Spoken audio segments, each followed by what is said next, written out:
comes to direct mail, nuance is everything. And I'm talking nuance in the layout of the letter itself. You're probably writing appeals right now. So today I do not want to talk to you about, how to do a PS, how to write a first letter, what to write. I want to show you tweaks you can make today to any piece of direct mail to improve performance, because truly, if you get some elements wrong, your piece of mail is going to perform poorly. Even if the offer is strong, if they can't find it, you're in big trouble. So let's talk about what components of your direct mail letter, sans copy, should you be looking at to try to improve readability, performance, conversion. I know some of what I say is going to sound a little nitpicky, but I can promise you the things we talk about are very important to your appeals performance. And it's not testing from me. I'm only so old, so I don't have decades and decades and decades of research testing behind me. But I am like a sponge. I have absorbed tons of information from the best of the best in their decades and decades of testing. So I'm relaying to you their findings, their learnings, and also things that I've seen in my work with clients. So we're gonna go like rapid fire here. I think it's gonna be a shorter video, but it's gonna be real good. So number one, and again, we are talking only about formatting of an appeal, not a newsletter, of an appeal. So number one, when you break pages, so you go from page 1 to the back, page 2, break a sentence in the middle. So don't complete a thought on the first page. What you want to do is, break the sentence in the middle. It increases the likelihood they turn over and keep reading. 80% of people are skimmers, 20 read, but either way, these small tweaks make a difference. So I want you to look at this appeal. Now, I think the fundraising I hate the most in the world right now is anything from Focus on the Family, because it comes cluttered, so much stuff is in there. Anyways, they don't finish the sentence on every single page. It's a 2-page letter, front and back on both, but there's no compelling reason to continue turning over. So the goal of breaking a sentence before you go to the next page is to keep them reading. I would say there's nothing here that makes me want to turn the page. Now let's talk readability for skimmers. This is where I'm going to group a lot of stuff. Number one, emphasize text so the letter is skimmable. When you emphasize text, you want that text that's been emphasized to summarize the entire letter. I want to show you a perfect example of someone bombing. This is a letter from Tim Tebow. I'm going to put it on the screen. Now, I am really sad for him because good intentions, but this is a wall of text. There's no indents. That was point number 2. You need to have indents on every single paragraph so that there's multiple points of entry from a visual perspective. So a wall of text, unfortunately, there is almost no bolded or emphasized text, and I have no clue what they want. The skimmer would put this down so fast and never finish it. So emphasize the text that you need to summarize the letter. Now let me say something else. When you're doing emphasize bolded text, you need to make sure there's no pronouns in that copy. Here's an example from Tim Tebow's letter. Staying on this one. He says, I'm asking you now, don't look away, see them, and serve with us. Who is them? Who is us? In good things says, I'm asking you, but the rest is awful. So make sure you do not use pronouns in your bolded, emphasized text. Here's something else you need to do. You need to summarize your entire letter in the first 3 to 4 paragraphs. And in those first 3 paragraphs, you need to include your offer. Otherwise, people are not going to read. You need to make sure the letter and the offer has been summarized at the very start of the letter.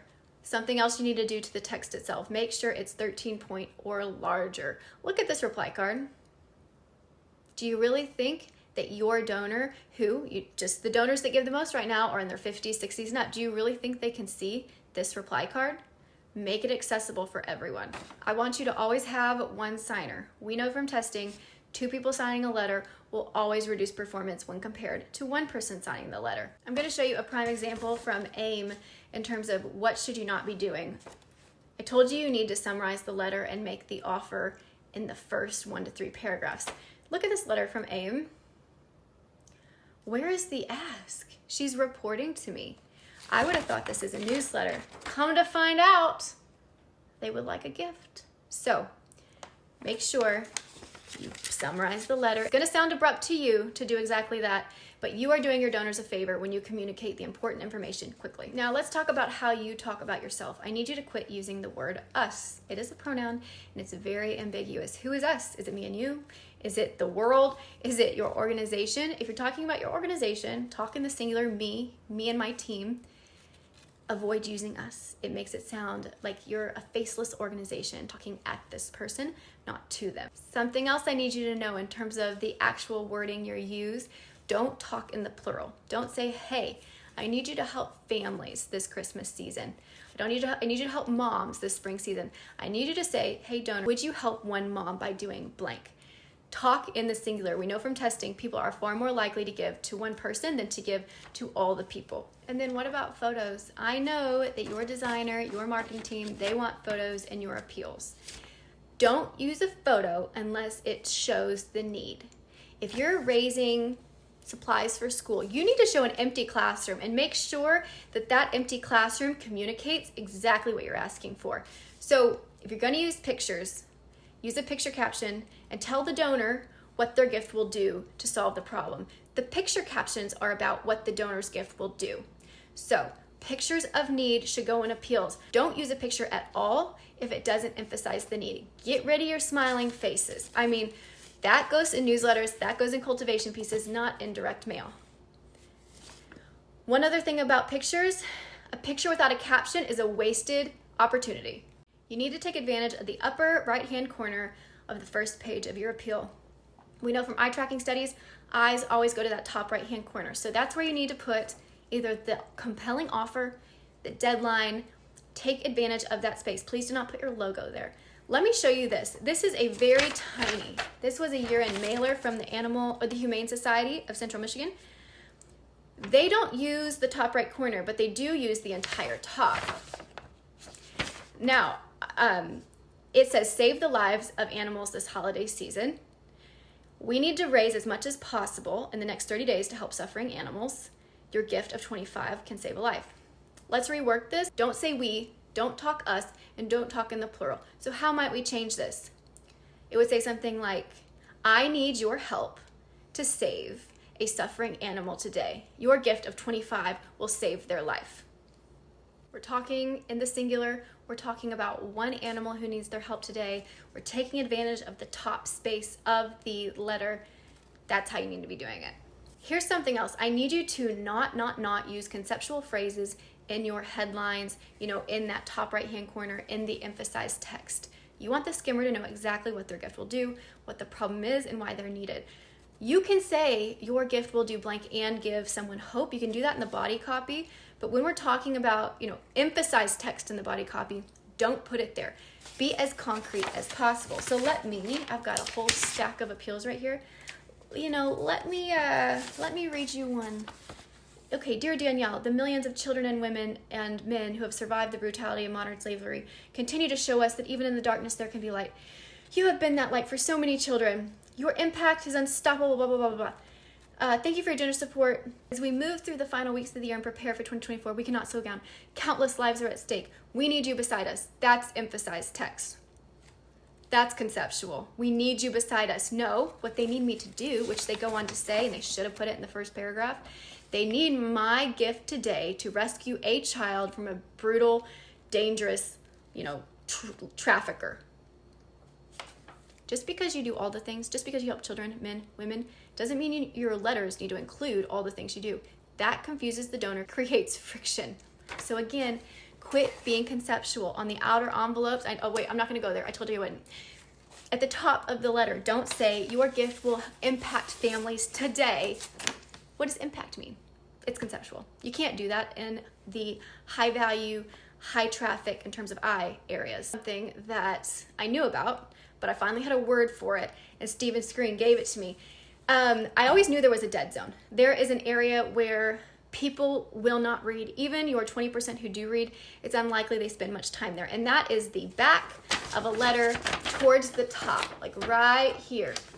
So, Stephen Screen calls it the dead zone. That's what it is. The dead zone is amazing if, and he did talk about this, I've used this technique before, if your board is like, hey, we want this in there, and they tell you what they want in your letter and you know it's going to kill performance, put it in the dead zone. They'll be happy and you'll still make them happy by improving result performance. So the dead zone on the back of the second page at the top, the top area.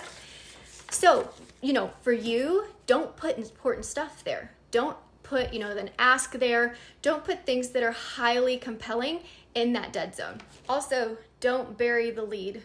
Don't bury the most important information at the end of a paragraph, at the end of the sentence. You need to lead first, and it says, what does the donor care about? Start with that. So for example, focus on the family.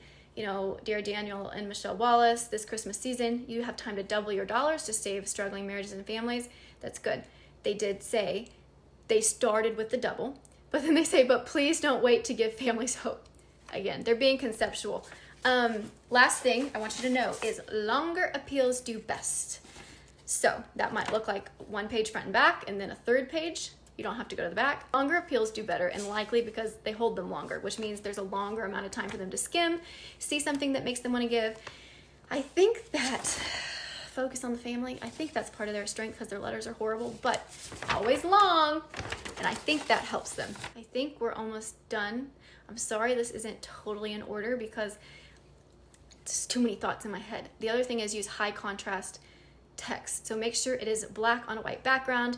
You know that readability is very poor if you deviate from that. In any headline, sure, you can use color, but make sure it is high contrast. The thing is, and I've made this mistake, I'll show you the letter I wrote. I didn't think about the fact that the leading, which is the space in between sentences, that needs to be smaller than the space in between paragraphs. You've got to do that for readability. So while you do want white space for readability, you need to make sure the leading, which is the space in between two lines, is smaller for a paragraph and the space between paragraphs is larger. That's kind of like the info I had for you. Literally, you're not changing your text right here. I'm telling you where to move items, how to shift things for better performance. So who am I? I'm Danielle Wallace. I'm the owner of Grow Better. I help small to mid-sized nonprofits optimize their fundraising results. Every single engagement starts with a very, very, very comprehensive analysis of what you're doing. I call it the fundraising diagnostic. And then from there, you and I decide, what's high priority, what do we need to work on? But if you are in need of some support, whether you need to raise more funds, you really are suffering in terms of retention, you need more donors to come in, acquisition, book a discovery call with me. There's a link in my bio and I would love to meet you. So thanks for chatting with me this week. And if you have any topics you want me to talk about, let me know. But otherwise, I will talk to you soon.